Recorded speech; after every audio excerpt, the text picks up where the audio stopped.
Es el momento de que formulemos nuestras preguntas, nuestras inquietudes al profesor García y a la profesora Mejías en relación con sus dos intervenciones iniciales, y os animamos a todos a ello en este momento.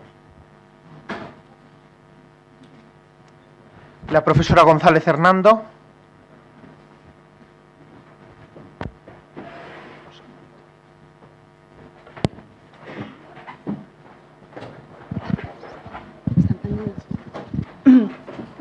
Bueno, buenos días. Gracias por las dos conferencias, muy interesantes. Tengo una pregunta para la profesora Mejías. Has comentado cómo el vino es el tinto el que tiene más propiedades beneficiosas. Sin embargo, anteriormente habías mencionado cómo en las escenas de posparto el vino que se toma es vino blanco aguado. Me pregunto si hay un porqué. Solamente eso. Yo creo que no hay un fundamento porque, evidentemente, las recomendaciones, por ejemplo, tratados medievales de obstetricia y ginecología muy curiosos, te recomiendan el vino fino, además, dicen vino fino, un poco aguado, pero no hay un fundamento científico para recomendar ni vino blanco ni vino tinto. Es decir, que, por ejemplo, en función del temperamento de la persona, le iba bien un vino u otro. Eso obviamente no tiene ningún fundamento. Entonces, yo creo que probablemente se daba vino blanco, o no, a saber, en lo que se llama a las recién paridas en estos casos.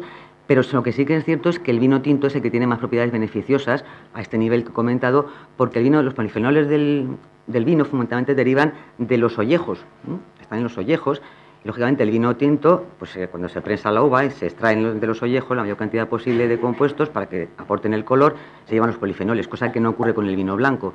De manera que, en principio, desde ese punto de vista, sería más saludable, tendría mejores propiedades el vino tinto.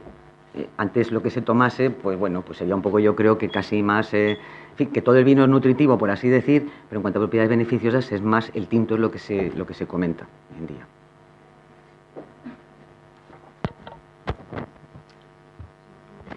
Otra intervención por aquí. ¿Se sabe quién diseña el programa iconográfico del cuadro del Duque de Lerma? Sí, porque eso... Ay, no lo puedo. Vale. Perdona, sí. No existe una prueba documental Esto específica. es una cosa tan estudiada y tan... No hay detalle que no esté estudiado, o sea que... La correspondencia de Rubens con Chiepio y con Iberti o con el propio Duque de Mantua hablan de algunas fases de la producción del cuadro, pero no sobre el contenido del cuadro. Lo que pasa es que sí hemos visto que hay una elaboración y luego el remate con el modelo. Quiere decir que él ha trabajado en el cuadro sobre una idea y ha sido aprobada esa idea y luego ha rematado el cuadro estando con el propio Duque de Lerma en la Ventosilla en octubre de 1603. Es evidente que, conociendo a Lerma por otros cauces, ese cuadro tiene muchos sentidos. No es un cuadro de la imaginación solo de Rubens. Hay un acuerdo claro a cómo representar. De hecho, vemos otros retratos de Rubens en los que hay alegorías. Son alegorías más directas sobre la familia o sobre el efecto, pero no hay tantos significados como en este caso. Creo que el cuadro tiene un sentido muy concreto y que está especificado, que es un cuadro entre patrono y artista, no es solo el ingenio de Rubens a la hora de plasmarlo. Y Rubens cuida mucho esa relación con un cliente tan importante. Es que se le ofreció decir, pues deje al Duque de Mantua y trabaje aquí. Dijo que no, pues le parecía feo aceptar en una alegación como la que él traía, hacer el feo a Mantua para quedarse con una corte en la que hubiera hecho muchísimas más cosas y hubiera tenido un papel estelar, sin duda. Él va a jugar a responder al patronazgo de grandes casas, no solo en Italia, todas las casas reinantes de Occidente tienen obras de Rubens. Los Borbón, los Estuardo, los archiduques en Flandes, por supuesto, y luego todos los otros encargos italianos, ¿no? Entonces Rubens va a responder a patronos sin casarse con uno en concreto, sin prestar un servicio a sueldo para uno en concreto. Tendrá su propio taller multinacional, digamos así, ¿no? Pero tuvo la oportunidad de quedarse en España. Se le ofreció claramente. quedarse en España, para hacer otras copias de otros autores o para hacer sus propias creaciones. Función a la que luego volverá en el 28, ¿no? En España otra vez. Hay otra pregunta por ahí. Buenos días.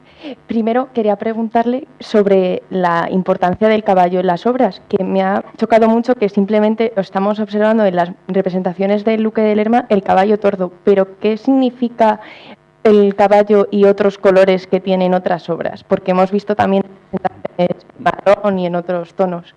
Bueno, yo creo que todos esos caballos, hay alguno que puede que sea otra raza, pero porque en realidad estamos hablando de caballos de élite, son los mejores caballos.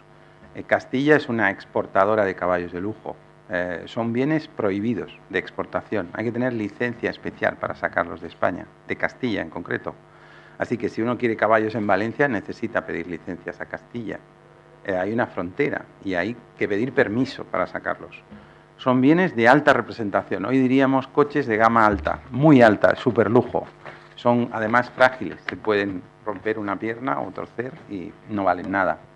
Pero los caballos se usan en fiestas concretas, no solo las salidas públicas, con lo cual las monturas caras y especiales son muy valoradas en la representación personal, pero también en dos fiestas en las que exigen caballos muy especiales. Los juegos de cañas, que son muy habituales, son desfiles y luego ejercicios ecuestres, ¿no? De destreza.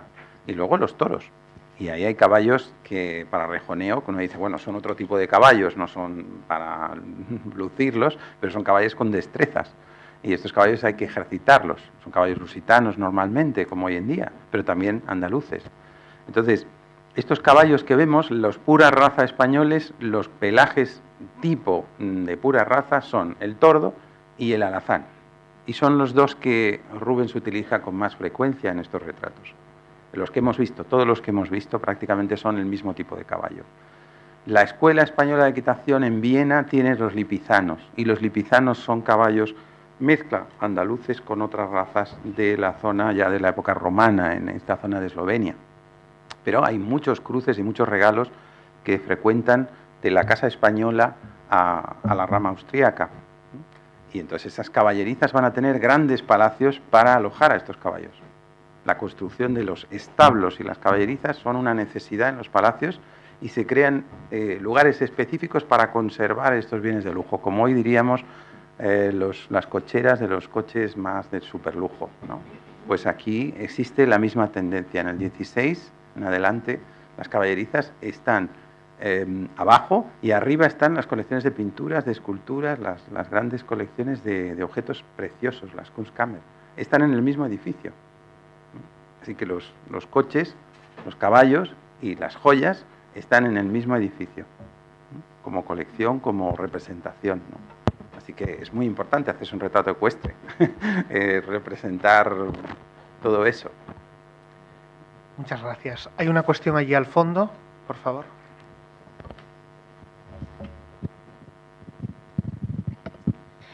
Sí, tenía una pregunta también para el doctor García, que por ejemplo, el cuadro de Baltasar Carlos a caballo, tengo entendido de que Baltasar, el caballo es de color marrón, pero usted ha dicho antes que un caballo marrón, o me ha parecido entender, tenía una simbología militar, pero el cuadro no es un cuadro de representación como el del Duque de Lerma, que es... Bueno, son cosas diferentes. El cuadro... A ver, la significación militar es el hecho de las armaduras que están, al comparar la de Olivares, es una armadura de combate en la época, 1630, 1620, vamos a encontrar estas armaduras articuladas oscuras con los remaches dorados, ¿no?, en los generales. Pero es una armadura que no hace concesiones, no tiene grabadas decoraciones en fondo de oro o con medallones, es una armadura de combate, para entendernos. No es el caballo el que es de combate, porque sea marrón o porque sea blanco, ¿no? Evidentemente un caballo en el campo de batalla que es clarito, pues se ve muchísimo mejor. Eso es un problema cuando hay tiradores, ¿no? Hay muchos casos, ¿no? Ahora la caballería se tiene que mover más rápido, por eso se aligera la armadura, porque existen tiradores de fuego, así que es un peligro montar en la caballería, siendo muy visible en el campo de batalla.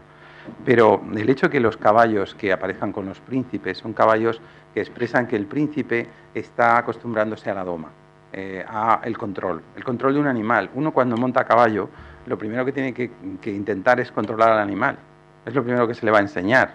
Cómo conseguir que el caballo haga lo que tú quieres. Porque el caballo va a ir a donde él quiera. Entonces, lo primero es establecer la relación entre el jinete y el caballo. Y el caballo te tiene que conseguir, tú lo tienes que controlar. Peses poco, en realidad es una cuestión de habilidad, de control sobre el animal, ¿no? Y eso es lo que se expresa. Un príncipe que está con un caballo en corbeta quiere decir que está en un nivel más alto de control del animal. Eso es lo que se está ejercitando.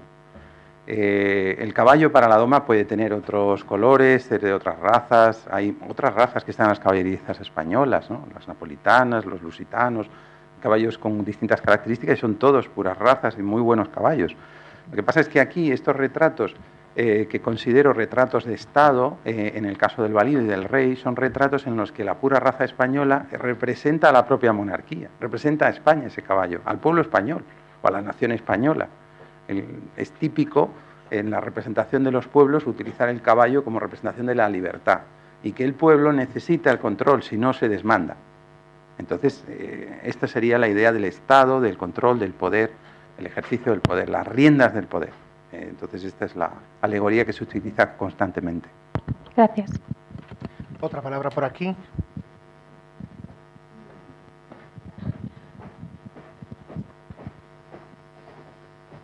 Por ahí, por favor, segunda fila. Gracias. Gracias. También es para el profesor García. Vamos a ver, 3 preguntas, 2 que están ligadas y una que es más una digresión. La primera era, quería saber si el retrato del duque solo se vincula a la representación de corte, también se puede destacar algo de la personalidad de él. Ligado a esta, quería saber si en esta época había retratos privados o íntimos, no sé cuál es el concepto exacto del tipo de retrato, de las autoridades más allá de los de representación, vamos. Y la tercera pregunta, que no es más pregunta, es casi una reflexión. Yo me acuerdo investigando sobre la representación teatral de los árabes, de los musulmanes en España. Cuando estaba en Medina Azahara, descubrí que en la entrada de Medina Azahara se hacían paradas militares al estilo de lo que explicabas hace un momento en Valladolid. Y no sé y me pregunté en ese momento desde cuándo se hacían estos alardes en España, vamos. Bueno, brevemente. Sobre el carácter, desde luego, hay muchas cosas del carácter de Lerma que están en el cuadro. El aspecto físico es muy realista y es muy parecido a las descripciones que tenemos de Lerma. Lerma es una persona que probablemente quiere que haya una expresión cuidada de su propia imagen, porque ese cuadro va a ser un cuadro visto, desde luego, y es un cuadro regalado al rey. Es decir, que va con todo el palacio, el mobiliario y el cuadro va con el palacio. Él es el alcaide, es decir, que lo va a poder seguir utilizando a ese cuadro y lo va a trasladar a más sitios, pero en realidad el cuadro está con la venta del palacio, pertenece al rey a partir de 1607. Así que es totalmente público la imagen que se proyecta de él y en las salas en las que está y para lo que se usa ese palacio, como un segundo palacio de recreo, teniendo el palacio de gobierno en Valladolid, que es el antiguo Palacio de los Cobos, pues evidentemente el rey pasa allí mucho tiempo. Para nosotros es como si tuviera el Pardo muy cerca de Madrid y lo utilizara como segunda residencia más de recreo.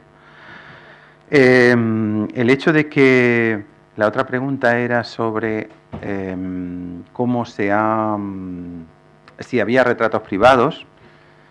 A ver, normalmente una persona como Lerma, que colecciona la pintura de una forma obsesiva porque quiere llenar galerías y ocupar el espacio con obras de referencia, es decir, que tiene obras de originales y copias de originales, es decir, de autores como Rafael, Bassano y Tiziano, el Bosco, etcétera, tiene copias y originales, ¿no? Entonces necesita vestir sus palacios. Palacios porque los usa el rey. El rey se tiene que notar como que está en un real sitio y que sus colecciones son importantes, pero también se representa a sí mismo, el valido, como grande de España, ¿no? Entonces necesita, en poco tiempo, cubrir todos esos nuevos espacios de uso, galerías sobre todo, salones importantes y un montón de aposentos, ¿no? Así que necesita mucho. No hay retratos privados, salvo lo que consideraríamos los pequeños medallones, retratos personales, de uso personal, ¿no? Entonces, sí nos encontramos miniaturas. En España no hay demasiadas miniaturas frente a Inglaterra, Francia, que son muchísimo más frecuentes. Estos serían retratos, digamos, privados, es para otra persona, para el uso personal de alguien.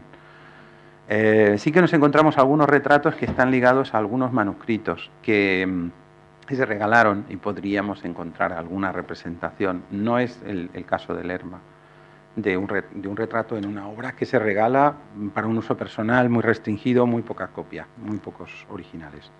Y el último tema, las guardias de Castilla son los hombres de armas, las armaduras nobiliarias, las lanzas nobiliarias, hacían alardes porque era la forma de concentrar a quienes podían prestar servicio, tenían sus caballeros y sus escuderos, e iban con sus caballos a presentar que estaban en condiciones de prestar servicio.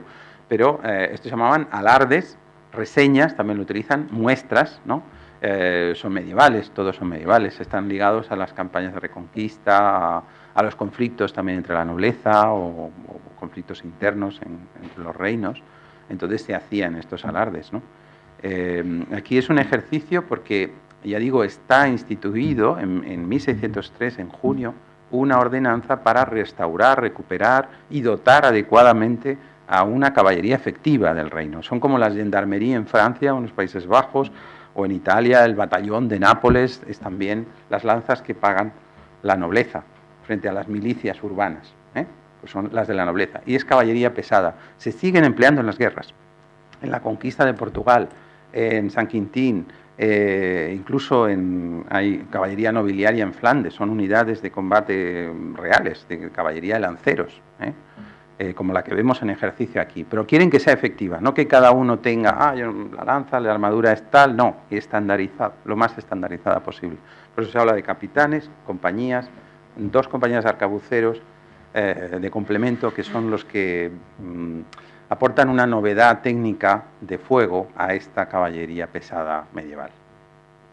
Pero es una modernización, una actualización de una caballería tradicional de la nobleza en España, porque se refiere a la corona de Castilla y corona de Aragón. El doctor Salvador. Después de felicitarles y darles la enhorabuena por estas 2 brillantísimas ponencias, 2 breves cuestiones para el profesor García y otras tantas para la profesora Mejías. Mi pregunta, esa panoplia de símbolos y muy profundos justamente en el joven pintor Rubens, ¿no? Vamos a imaginarlo como una acción del propio Lerma, que está efectivamente fungiendo como un diseñador iconográfico con el contenido y con el significado de todos esos símbolos, o alguna otra persona detrás del propio conde que le haya sugerido. Y la segunda cosa, habrá que pensar, es una pregunta, simple y llanamente, que a lo mejor esa imagen de poder similar prácticamente a los 2 monarcas pudiera suscitar algún tipo de, digamos, de reticencia o de, no digo envidia, por parte de la corte. Eso, las 2 preguntas para usted. Y para la profesora Mejías, cuando se está hablando efectivamente de la región del Cáucaso como la que efectivamente científicamente se ha comprobado desde el punto de vista de la arqueología como la región donde se inventa la vid y el vino, es interesante preguntarse si efectivamente hay razones, digamos, o argumentos científicos que nos permitan saber en qué contexto, por ejemplo, con qué ritos, con qué, digamos, costumbres, si fue simplemente una vida cotidiana o si son ritos, por ejemplo, funerarios o religiosos los que dieron pie a este tipo de invención, muy importante para la civilización. Y la segunda pregunta es, habida cuenta de que después esa muy sutil, digamos, aproximación entre la región del Cáucaso y el monte Ararat, donde aterriza, entre comillas, ¿no?, el Arca de Noé, ¿no será que a lo mejor está suprimiendo o eliminando, digamos, ese mito de que fue el propio Noé el que inventó, digamos, el vino, habida cuenta de que en esa región aparentemente pues ya existía esa invención? Muchas gracias. Doctora Mejía, si puede responder usted en primer lugar. En relación quizá con la última pregunta, pues ¿por qué se empezó a cultivar, digamos, la vid? Bueno, de hecho, no se ha de hablar del Neolítico, pero probablemente se fabrica vino desde mucho antes del Paleolítico. La razón, lo que ocurre es que no hay, digamos, elementos para estudiar esta producción de vino. Es decir, tiene que haber una serie de recipientes que se puedan o bien cerrar o bien que la uva quede prensada para que fermente espontáneamente. Si eso no ocurre, pues evidentemente no se puede producir. Por ejemplo, si se tienen recipientes yo qué sé, pues de piel, o sea, muy rudimentarios, no quedan restos, con lo cual no se puede estudiar. De manera que esto se refiere a que al menos desde entonces se puede datar. Ahora, si anteriormente hubo o no, pues la vid fermenta espontáneamente la uva con relativa facilidad, pues no se puede documentar. Que fuera en esa zona, pues lógicamente coincide con la zona en la cual se supone que el hombre se hace sedentario. Y hay que plantearse si se hace sedentario en la región de Mesopotamia y tal, digamos, porque en un momento determinado empieza a cultivar las cosas, es decir, deja de ser cazador y nómada y cultiva las cosas, o es a la inversa, es decir, hasta qué punto, por ejemplo, una vid, si se planta, hace falta 3 años para poder recolectar el fruto. Si el hombre toma inicialmente la vid silvestre, que produce unas uvas muy pequeñitas y un poco astringentes, pero bueno, deduce que los puede comer, en un momento determinado pudo quererlo cultivar de manera quizá accidental, y vio que para coger el fruto había que quedarse estable. Por tanto, ¿hasta qué punto el vino no influyó en el hecho de que se era sedentario, más bien que al revés? Pues es una cuestión interesante. ¿Que fuera en esa zona? Pues yo creo que es que todas estas religiones y estas mitologías típicas en la región, pues quizás una tradición oral que se va transmitiendo, y bueno, pues lo refleja en algún momento en una historia, en un mito, que probablemente refleja siempre algo de realidad, lo que realmente se transmite convenientemente deformado. Quizás esa es una posible explicación. Y la otra pregunta realmente era, no lo he notado exactamente. Sí, bueno, es un poco en esa misma línea, es decir, que la Biblia probablemente recoge una tradición, hay que reconocer que es, por ejemplo, posterior a otros textos. Entonces, sí, la relación con los rituales funerarios. Bueno, por ejemplo, la bodega que he mencionado en Areni, que es la más antigua, hombre, se supone que tenía que ver, porque una bodega implica primero un cultivo de la vid, porque la vid silvestre realmente hace muy mal vino, ¿no? Tiene que ser una uva ya de mayor tamaño para producir vino. ¿Qué sentido tenía producir vino de manera, digamos ya, entre comillas, industrial, no accidental? Pues para utilizarlo para algo en concreto. Si al lado te encuentras enterramientos, pues ¿qué supones? Que serán rituales funerarios, probablemente religiosos, además hay, digamos, como a modo de copas en esas zonas se han encontrado, con lo cual parece evidente. Ahora hay que pensar que cuando el hombre descubría por casualidad, probablemente por fermentación espontánea del vino, y lo probase, o veía algunos pájaros que picaban las uvas, por ejemplo, imaginémonos lo que supone que una persona de repente se encuentre no ya con el sueño que produce el vino, sino, si bebes un poco más de la cuenta, con la sensación de bienestar y, en fin, un poquito de borrachera que se supone que se puede producir. Ante eso, el hombre prehistórico, ¿cómo reacciona? Es decir, no sabe qué es lo que está ocurriendo, pues le parece una bebida maravillosa y probablemente una forma de contacto, digamos, con la divinidad, como los chamanes, por ejemplo, amazónicos, que toman el peyote y ese tipo de drogas. Con lo cual, el unirlo a ritos religiosos de un principio tiene mucho sentido. Y después de que se ha unido de esa manera casi, digamos, fortuita y experimental, es cuando construye los mitos acerca de lo que significa realmente el vino. De manera que, por ejemplo, en estos pueblos antiguos son diferentes cronologías, pero son realmente muy posteriores al cultivo del vino. Es decir, recogen quizás ya algo que inicialmente se ha observado de manera totalmente empírica y se ha relacionado con la religión, porque ¿cómo relacionas tú que esa bebida te provoca esos efectos? De esa euforia, esa alegría. Tampoco la vida del prehistórico debe ser muy sencilla. Por tanto, encontrar esa satisfacción, digamos, pues rápidamente lo debió ligar a la divinidad. Yo es lo que supongo como bastante razonable por otra parte. Bueno, profesor García. Las dos preguntas. La primera, creo que en el trabajo de un artista con el mecenas pueden intervenir varias personas, es cierto. En este caso supongo que es Rubens el que propone cómo representar, pero estamos ante una nobleza en esa época que tiene un contacto muy estrecho con poetas, con los dramaturgos, por supuesto, con otros eclesiásticos. Entonces hay otras personas que intervienen en ese proceso, solo por estar en palacio, por el proceso de construir el retrato y llevarlo al patrono. Es decir, que yo creo que hay un diálogo más extenso, hay más personas que intervienen, porque hay que quedar bien con el retratado, hay que buscar cuáles son sus gustos, entenderlos, tratar de agraciarlo, sorprenderlo. Entonces esto no lo puedes hacer solo con la persona. Si lo que quieres es que le hagas uno de tu capricho, pues quiere ver hasta dónde puedes llegar, qué puedes hacer por él, que sea especial, ¿no? Entonces Rubens tiene un desafío, así que querrá informarse, querrá saber qué es lo que va a tocar la fibra sensible de esta persona, cómo va a tener este retrato una significación especial con el hombre más poderoso de la monarquía hispánica, que es la superpotencia del momento.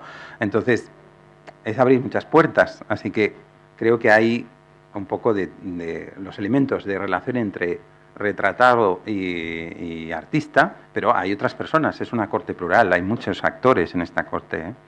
Hay que entender que el propio conde de Saldaña es el hijo, que se casa poco antes de que se haga este cuadro, se casa a finales de agosto. Ha habido todos los lutos, toda la primera parte del año, y la segunda parte del año todos son buenas noticias. Se casa el hijo con la heredera de infantado. Es una superboda. Y esto pasa a final de agosto, principios de septiembre. Entonces Lerma tiene una buena noticia. Está casando a sus hijos con lo mejor de la nobleza, de la grandeza española. Medina Sidonia, los Lemos, los almirantes, los de Miranda, los príncipes, los condes serán los príncipes de Peñaranda después, los duques de Peñaranda. Entonces, él está invirtiendo en relacionar a los Sandovales, que no tienen recursos, con las mayores casas de Castilla. Así que le van a ir bien las cosas. Eso por un lado. ¿Que hay celos? Bueno, hay celos porque los embajadores reflejan que este cargo de capitán general de la caballería solo habían tenido los reyes. Es una medida excepcional. Quiere decir que se está poniendo a Lerma en un nivel regio, digamos así. Y encima recibe regalos directos y muy importantes y se representa con el duque de Mantua. Está con los de Saboya. Tiene unas relaciones especiales de patronazgo que otros nobles no tienen, por el valimiento, por el favor del rey, por la influencia que ejerce. Entonces está jugando a estar como el primero de los grandes. Y quizás podría aspirar a ser un príncipe titulado. Emparentar. Va a emparentar con los Braganza. Acabarán siendo reyes de Portugal. Pero se planteó en la década siguiente del reinado posibles parentescos con Florencia, con Mantua o con los de Módena. Entonces estas familias que son soberanas en territorios concretos ven con buenos ojos emparentar con los Sandovales o con alguno de sus descendientes, ¿no? Cuando esto se plantea a Lerma dice, los grandes van a ir a por mí, así que este paso no lo puedo dar. Y va a dar marcha atrás, pero las ofertas las tiene sobre la mesa, ¿no? Como si fuera un crack del fútbol, ¿no? Podría pasar a la estratosfera, con una situación diferente, ¿no? Pero él no va a dar ese paso, se va a quedar como el primero o la cabeza de los grandes.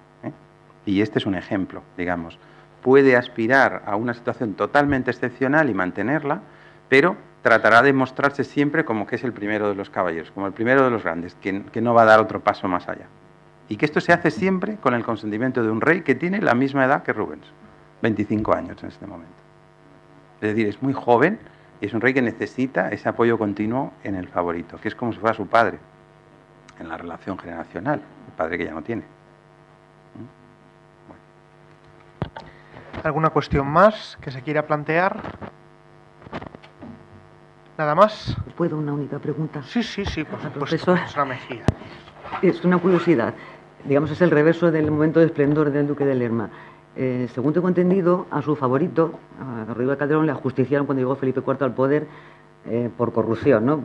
Y parece ser que el duque de Lerma también estaba acusado. No sé, ¿se le llegó a abrir un proceso? ¿Fue consecuencia de la envidia de los nobles? Es decir, bueno, ¿hasta qué punto estuvo el hombre en aquellos asuntos de corrupción? Bueno, a ver, no es... el proceso a Calderón, para que pueda ser un delito que conlleve una pena capital, no es por corrupción. En la época no se le cortaba la cabeza a la gente o se le ajusticiaba por corrupción. Se le podía privar de cargos, se le podía exiliar, se le podía condenar económicamente, se le podía privar de todo tipo de oficios y dignidades, ¿no?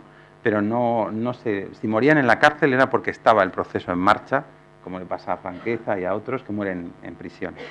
El motivo para que se pueda haber un ajusticiamiento para estrenar la Plaza Mayor de Madrid, es decir, algo para lo que no se utilizaba la plaza, es un acto político, es un castigo. Y este acto político es una vendetta, digamos así, política de una facción a otra, que se ajusta a dos cosas.